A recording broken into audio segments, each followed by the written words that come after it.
My name's Keolu Fox, and I'm an Indigenous futurist and genome scientist of all kinds of varieties, humans, bacteria, you name it.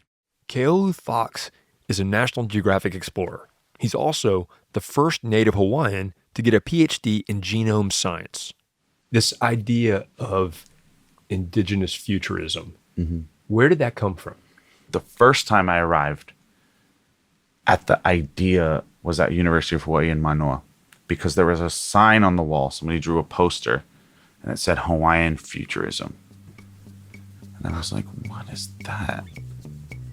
And it got me really thinking about that deeply. And I'm a technologist. I love developing things. I like thinking about what that looks like when we are in control and we are using this. What does that future look like? How does it empower our communities? That's Indigenous futurism.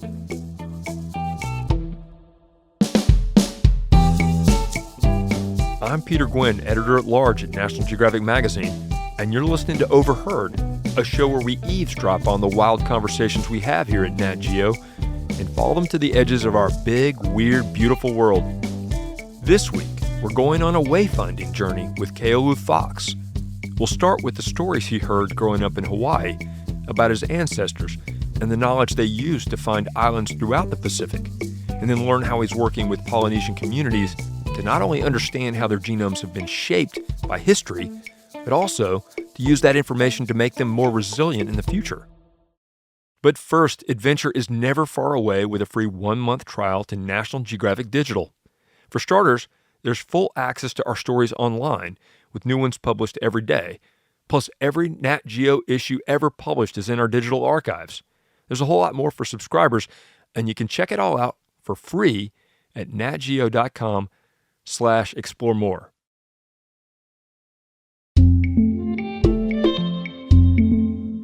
Can you tell me a little bit about your family history? What was it like growing up in Hawaii?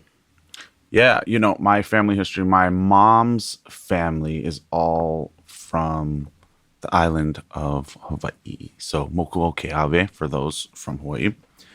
And we're from an ahupua'a or district called Kohala. We now live in the Hilo area, north of there, kind of near an area called Hamakua. And a lot of people on the Big Island are Hawaiian and Portuguese, but Portuguese from Madeira. So you get a really unique mix of Hawaiian cowboys over there. Lots of land management, lots of ranching communities, big time agriculture. Okay, so as a kid, though, what's it look like through the eyes of a kid growing up there? Oh, it's absolutely beautiful place to be. I mean, I think I even see that with all the keiki, the youth now. I mean, they're really enjoying themselves. Yeah, it depends. I mean, a lot of people spend time in the ocean. I think that's an essential part of people's lifestyles. So fishing, big time for me. That's something I really enjoy. All types of fishing. Diving, not necessarily with a tank and oxygen, but diving and hunting game. Those are really, really important pieces of ways that people are connected to the reefs. And like the region we live in is really beautiful. It's got a lot of lava reefs that kind of meet the jungle, and you get these really beautiful colors, some alkaline pools, so many waterfalls. Oh man, beautiful. I mean, little kids love jumping off of things, right? Like, cliff diving. So could you kind of have that kind of adventure as a kid? Like you go out the back door and you just disappear into this wilderness you're describing? Oh yeah, I mean that's how. And a lot of the places we live on Big Island are way more raw than Oahu or LA. So there's just more opportunity to do that. It's more untouched. Yeah. More pristine. Or even at night, the way you see the stars is unreal. I mean, that's why everybody's trying to build telescopes on Mauna Kea, right? You just get these beautiful visuals. You can literally see the Milky Way edge on. I remember being little and learning about that, about relativity, and knowing that that's the angle at which we're looking at our own galaxy. So you mentioned the stars, Keolu, and that is such a crucial piece of, the Hawaii story and knowledge and I think Oceania in general. Did you have somebody teach you sort of how to look at the stars and, orient yourself with them? Our people are obsessed. This is one of the pieces of technology that we use to find the most remote places in the world. So, you figure you have your understanding of the celestial sphere as wayfinding people, as navigating people throughout the Pacific. Stars are an essential part of that portfolio of things, but it's not like you're just using stars, right? You're using that at night, clearly, but you have other things like where does the sun rise and set? What types of land finding birds are here? Do you see manuoku, fairy terns, things like this that nest at night? You can follow them back. Does it have a fish in its mouth? Because if it does, that means it's going back to land. How did you learn the stories of how Hawaii and the other islands were, pollinated in terms of like the wayfinders? Like, what's the stories that people are told? How did you learn about that part of the history? So depending on which kind of Polynesian community you're interacting with, they're going to talk to you about the individual wayfinder or navigator that brought a canoe to that area. So a lot of people will talk about this person is the, our king, our chief for our region, and it's always in context of individual boats over time and that sort of thing. So it's kind of interesting because the number of boats and the number of people per boat. And I mean, imagine you're the crazy person that rolls up to somewhere like Hawaii or Tahiti for the first time. Yeah. It's untouched. There's nothing there. That's wild. So I always thought about that as a kid. I was like, that is so crazy that somebody did that. Some crazy, I'm not going to cuss, but MFer left Taiwan and just started this chain reaction of island hopping going back and forth. And it's not simple. It's not like one, the way I envision it, it's not like some unidirectional, bold black arrow, which is what's presented in history books or in Nature and Science and all these major scientific journals. It's way more dynamic and complex. Well, as a kid, do you remember hearing about the Hōkūleʻa? I heard about it. Yeah, I do remember hearing about it. And what did you think of it? Yeah, what did you think of it? Let's describe what that is for people who don't know. What is the Hōkūleʻa? It's a boat. I think it's a double-hulled voyaging canoe. And I think it's about 62 feet. And in the 1940s, there were all of these like popular ideas around how people got to Polynesia. Our ancestors, our kupuna. Shout out to the kupuna. And they ultimately didn't believe that we came the correct direction, which we now know to be true, which is out of Asia into Taiwan, into the Bismarck archipelago, and then radiating out into these like larger transocean, like long legs into the Pacific, into places like Rapa Nui and, Tahiti and Hawaii and that. So they just thought there's no way that people could make such long journeys. That was the conventional thinking. Right. But moreover, it was like rooted in some deep, dark racist stuff. And one of the things was that we must have floated over helplessly on rafts from South America, right? It wasn't thought that, and now we know that actually we made it all the way to South America first. That's us. We made it to Antarctica first, well before Shackleton or any, individual of Western European ancestry. But still, the popular message was one that discredited our voyaging history and our accomplishments, which was truly outstanding. But some of the other things that happened on the back end kind of after that. So think about it, from the 40s to the 60s to the 70s, it's like our culture was on life support, No one's allowed to speak Hawaiian. Only like certain types of hula were cool. Like there were a lot of like real awful racist policies that were installed in Hawaii after the illegal overthrow. Now you compound on top of that you have something called a virgin soil epidemic. So you get exposure to things like leprosy. Largest leper colony in the history of the United States of America was in Molokai, and syphilis and smallpox. And so you have this like decrease and collapse of our whole population. Like some people say 80 to 90% of Hawaiian people just died just like that. Boom, like handful of generations. And what happens in those situations, and what the nastiest, darkest part of colonialism is in this population collapse scenario. And this is where I think Jared Diamond's wrong, because it's not guns, germs, and steel. It's germs, germs, and germs. is that you lose knowledge systems. So you lose your knowledge of understanding and thinking about wayfinding. That almost goes extinct. The language. And we had other things that like I think were interesting at the time. So that's like the historical context for why Hōkūleʻa was so important. So then you get to the 1970s, and these guys are saying, no, we know that we come from Tahiti and the Marquesas and these other places first. And we're going to prove it to you. And the way we're going to prove it to you is we're going to build this boat, Hōkūleʻa, and we're going to sail it from Hawaii to Tahiti. And I learned I learned as a child about the triumph of that. And there's these famous photos of them rolling up in Papaete, and it's nuts. You know, so when you see that, I think there's video of it. And I think National Geographic was there for that moment.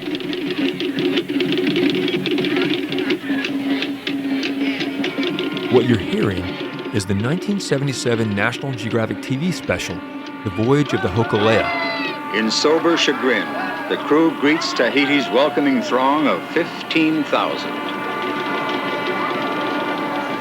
Still remembering a flurry of blows on Hōkūleʻa's deck, they hear the cheers of the greatest Polynesian gathering since the arrival of Captain Cook.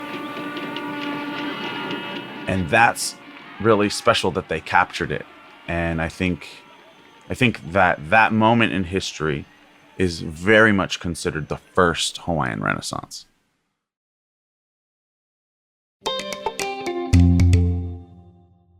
So I was a terrible student in high school. I was way more focused on sports. But I ended up at University of Maryland, which is a great school. And I ended up in this primate and evolutionary genetics class. And I got assigned this paper. It was odd, but this paper was all about how a certain percentage of people in Western Europe or Northern Europe were immune to HIV-1. And it was about their history with smallpox or the bubonic plague or something like this, and how that shaped the genomes of contemporary people. And that, for me, was like the moment it like clicked. I was like, this is a powerful tool. We can look at history a totally different way. And in Hawaii, we have this saying, "Ikawamamua kawa mahope." Ikawamamua kawa mahope. And that means that we're walking backwards into the future.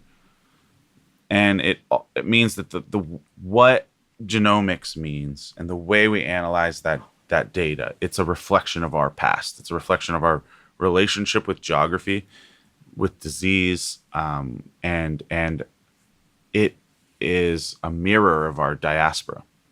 Okay, when I was looking at this and looking at your background, I mean, in some ways I thought there's this connection or this metaphor of the genome is almost like this vast ocean. Definitely. And I mean, do you ever think of it like you're almost like on your own kind of like a wayfinding journey through the genome ocean? Yeah, big time. And like quite literally, when I think last year we published this paper in Nature, and it was reconstructing the pathways and timing of our migratory history and diaspora in Polynesia for the first time. And in that paper, we got to use all of the actual names of the islands and the places and the people. So not Easter Island, Rapa Nui, but it just quite literally made me realize that we are a reflection of the ocean. Our island hopping, if you will, has shaped our genomes in very unique ways. And So can you like give me the layman's version of your project? Because I mean, like, explain how you went about. What is it you're trying to do, and how did you do it? Like for the person who doesn't understand necessarily genetics.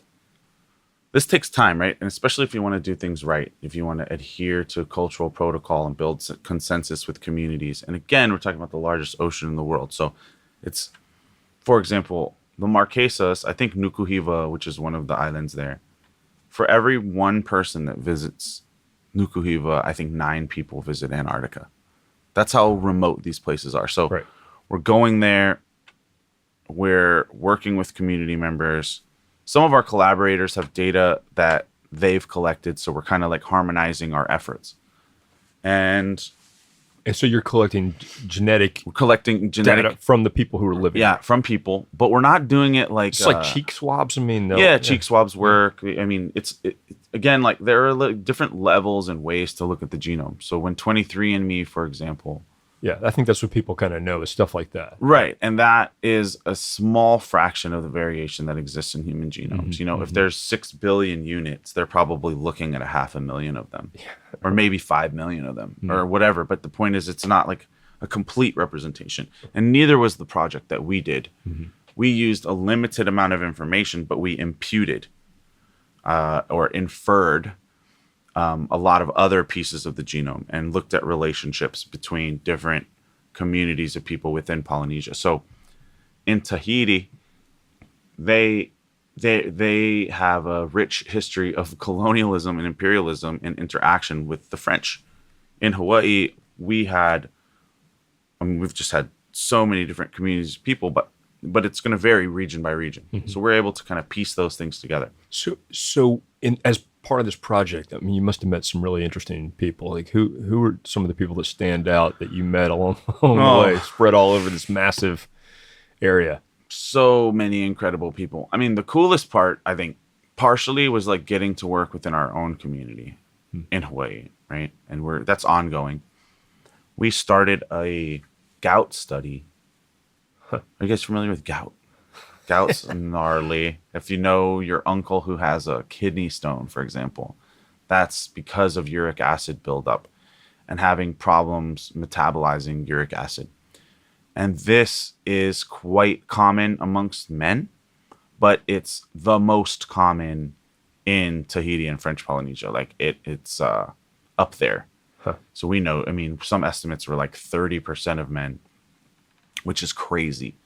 So we worked with the local government and local representatives and an incredible staff of clinicians, nurses, community members, and we recruited almost 1,200 people into this new study.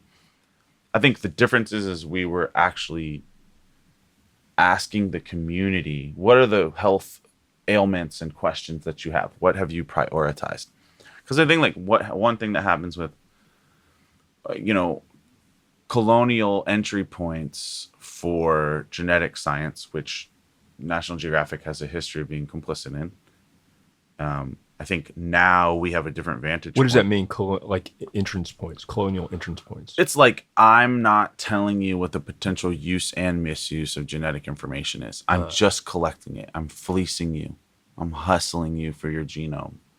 I'm not even giving you an Amazon gift card for something that is extremely valuable. And that's not the way we do things. I mean, we recognize data as a resource. It's not only a resource, it's the resource. It is the number one most valuable commodity on planet Earth. So like the way we do things is quite different now. But the way I think a lot of these cohort studies in population genetics started was this colonial extractive means.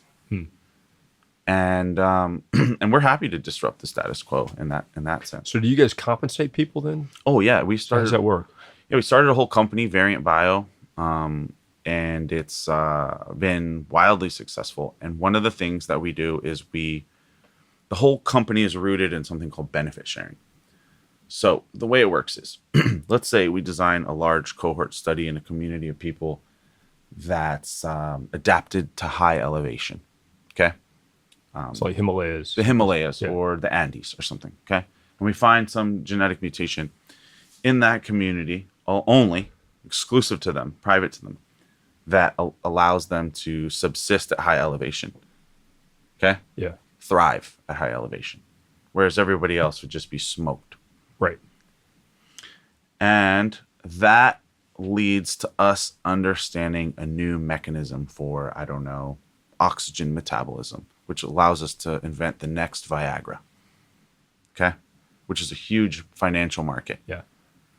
I'm intentionally going that direction. I was going to say, man, that's from mountain climbing to Viagra. Yep. Yeah. No, I'm just, I'm trying to throw it out there about like how serendipitous and circuitous the development of drugs I understand. Right. are. Gotcha. Yeah. Okay. Right? So that hits the market. We have a whole new lane for intellectual property.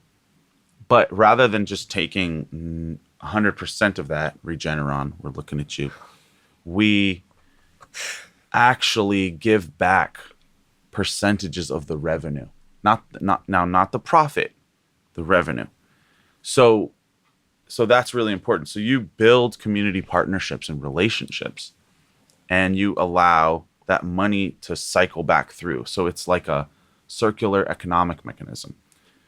And the coolest part is that, like, I mean, our large vision for this, my vision for this is that is going to be enough financial capital and support to create a land trust to buy back land from the community of people that stole it from you in the first place. So that's beautiful because that's the exact same land that shaped your genome in the first place. So that's the larger vision. And I think that's where the indigenous futurism comes into it. I know that there is a lot of resistance to genetic studies, especially as they went on and some went badly, as you talk about. So like when you come to a new community and you present your idea and you say, hey, we're going to do it differently, what's the reaction? How do people respond to that? I think it's quite different because of my positionality. It's not to say that like Hawaiian scientists can't mess up, because we can, but there's a higher level of cultural sustainability. It's like when people from our communities make an error at that level, at that high of a level, that means that we can't go home for Christmas because we're part of that community. That's a different relationship. I know anecdotally that, one of the big challenges for these kinds of studies in some indigenous communities is that it potentially challenges their origin stories. Yes.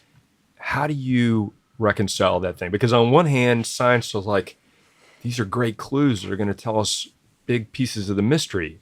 And on the other hand, you're like, well, this is sort of our organizing principle as a community. How do you and you straddle both those worlds, right? Yes. So how do you reconcile that? That is a really good question. But I think sometimes investigators need to look in the mirror and say, is this my question to ask? And that's not something that a lot of my colleagues have paused and done, especially in the ancient genomic space. If you know what the provenance is of ancient remains that are acquired at X Peabody Museum, Harvard University, we're looking at you, then why are you giving investigators access to something that was acquired via violent means? That's not your question to ask, unless community members organize themselves and build consensus in a fair and honest way.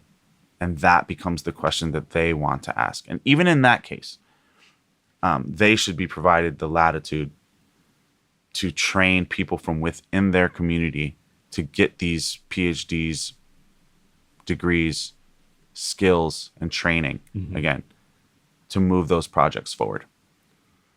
I don't know. I struggle with this because I definitely feel like, somebody coming in and telling me where I come from. I'm not psyched about that. Nobody is, right? Challenging the stories that you have heard through your community forever, right? But the scientific part of me says that there shouldn't be boundaries either. Like, the pieces of the puzzle should sort of be available so we can all kind of investigate them. I mean, it's rough. I know it's not an easy conversation, but I struggle with this. So I'm curious to hear how you reconcile. I also struggle with that because we do want to answer and approach these. I can't tell you how many scientific questions, grants, papers, and things that we've had to shelf for those reasons. And I think ultimately there are ways to do culturally sustainable research. Yeah. There are ways to move projects forward. There's also this weird sort of anxiety for discovery that exists. Yeah. Sometimes, Yeah. again, you should wait for the right opportunity to build a project. So part of it is timing, right? And there's a scholar from Hawaii named Maile Arvin, and she talks about something called regenerative refusal. It's like, if there's only 3 doors that are open and available for me to take my research program through, and I tell a community, you have to go through door 1, 2, or 3, they're going to mull over it and they're going to choose. But regenerative refusal is to say, I'm not going in any of those doors, and I'm waiting till door 10 arrives in a decade, when I have my own genome center, when I have my own servers, when I have my own satellite, when I have a vertical integration of technologies where I'm in complete control. And then we can discuss what type of experiments we want to do. But right now, we don't have technological independence. You have a centralization and concentration of these tools that exist in major academic universities that aren't serving our community's priorities. They're serving their priorities, and they store the data, which again is the number 1 resource on planet Earth. So given that, we built our own stuff, and you can't play with our toys now. And that's why we built the Native Biodata Consortia. So we built the first independent genome center on a reservation in U.S. history in Cheyenne River. All right. So last question. Well, I don't know. My last question. I want to know what your questions are. What's your dream project? Oh, man. Do you have like a dream project? Like if you could really like, if you had the resources and you had the wherewithal, is there some sort of big, moonshot genetic project that you would, I don't know, maybe you're working on it already. I'm really in love with point of care research. So that means that we're doing everything on site: mobile genome sequencer, mobile PCR, access to the cloud, solar power source, like the genome center in your backpack. That's something I want to deliver and create with one of these Polaris grants for National Geographic. What would a genome center in your backpack do? What would that, like, if that worked, what would that do for me? It would really help us create a lot of data. So you can imagine like point of care stuff. Imagine if there's a genome filter sort of on a Delta flight, and you're capturing the presence of bacteria and viruses before the plane even touches down.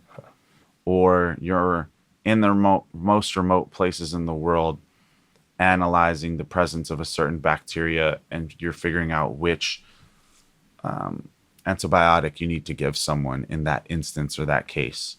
Or you're identifying a harmful fungal bloom or algae bloom that's the result of temperature, water change, pH change. So it's just creating data on the fly. It's technology on the go. That's the direction we need to take things, is mobile access points and generating data. And I think that's going to be really important for any type of conservation genetics. Yeah. Sampling, a bunch of ideas in that space. I don't want to give people too many ideas because then they'll steal.